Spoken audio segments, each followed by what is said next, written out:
Hello दोस्तों, नमस्कार। मैं आपका दोस्त अक्षय योगी। आज हम बात करने वाले हैं एक बहुत बड़ी बीमारी जो सभी बीमारियों का कारण बनती है और उसको बोलते हैं गैस का होना, अपच, अजीर्ण, खाना नहीं पचना, मल का त्याग अच्छे से नहीं होना। ये सब बीमारी एक ही कारण की वजह से होती है और उसे कहते हैं अपच, यानी खाना अच्छे से नहीं पचना।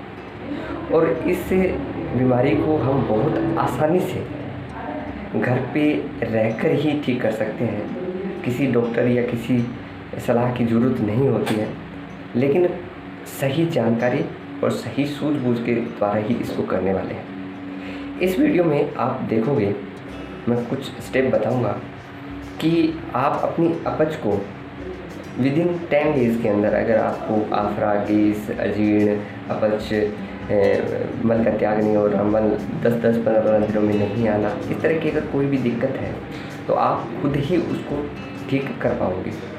तो इस वीडियो को स्टार्ट करते हैं। तो मैं कुछ स्टेप बताने वाला हूँ सुबह से लेकर शाम तक, और आप अगर उनको फॉलो करते हो 10 दिन ही, तो काफ़ी रिलीफ आपको मिलता है। जैसे हम जब सुबह उठते हैं, पानी पीकर अपने घर को, मल को त्याग के लिए जाते हैं, लेकिन अच्छे से मल नहीं होता, तो हमें सबसे पहले स्टार्ट करना पड़ेगा एलोवेरा और आंवला का जूस। अगर आपके पास नेचुरली मिलता है तो ठीक है, नहीं तो बाहर का किसी अच्छी कंपनी का एलोवेरा आंवला जूस। इससे क्या होगा मैं आपको बता देता हूँ। इसका अजीर्ण, अपच, इन सब का एक ही कारण होता है, किसी भी अपने खाने को पचाने का, खाने को निकालने का, यानी बाहर आउट करना स्टूल के द्वारा, मल के द्वारा। ये हमारी बॉडी के अंदर करती है वायु। वायु का मतलब होता है कि जैसे एक वायु होती है अपान वायु, जो हमारे मल को निकालने के लिए जिम्मेदार होती है। एक वायु ऐसी होती है जो हमारे जो पाचन क्रिया है, आग, अग्नि जिसको बोलते हैं, उसको बढ़ाने के लिए होती है समान वायु। एक वायु होती है जो हमारे पूरे शरीर में फैली रहती है, व्यान वायु। एक वायु होती है जो अपने प्राणों में आती रहती है, हम ऑक्सीजन के थ्रू लेते रहते हैं, उसे प्राण वायु कहते हैं। इस तरह से अगर वो वायु नॉर्मल अवस्था में है तो हमें किसी तरह की दिक्कत नहीं हो सकती, लेकिन अगर ये अबनॉर्मल हो जाती है तो ये सारी दिक्कतें आती है। तो उसको नॉर्मल करने के लिए सबसे पहले अपने को करना होगा, सुबह उठते ही आंवला, एलोवेरा का जूस। नंबर 2 पे अपने को, जैसे सबकी हैबिट रहती है कि चाय लेनी है, तो चाय और दूध, जैसे ही अपन चाय के साथ पत्ती में जब डालते हैं दूध, तो वो एक तरह का पॉइजन बन जाता है, जो एसिड को फॉर्मेशन और जो वायु है उसको एबनॉर्मल करने के लिए सबसे बड़ा जिम्मेदार होता है। तो मेरी सलाह यही होगी कि कम से कम या बंद ही कर दी जाए चाय की दूध। जो चाय, दूध वाली चाय है, उसको बंद कर दी जाए।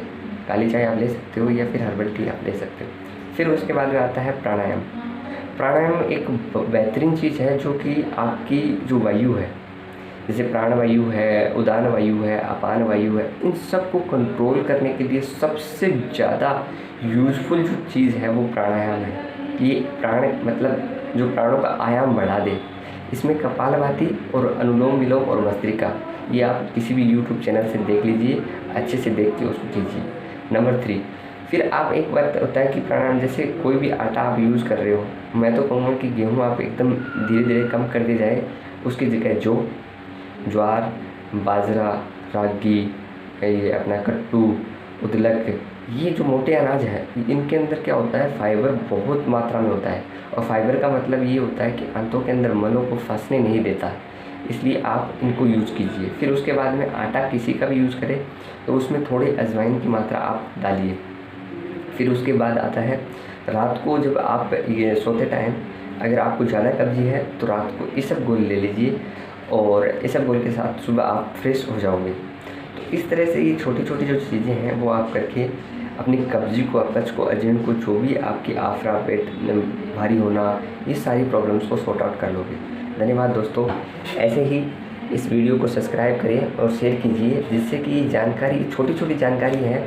खाने के बाद सौंफ लेना, आटे में अजवाइन डालना, प्राणायाम करना, लेकिन ये बहुत, आप 10 दिन के अंदर अंदर आप देखोगे कि आपकी अजीर्ण, अपच जो भी है वो आप सॉर्ट आउट कर चुके होंगे। धन्यवाद दोस्तों। आपका बहुत बहुत प्यार इस वीडियो के लिए बनाए रखें और इसी तरह सब्सक्राइब करें। धन्यवाद।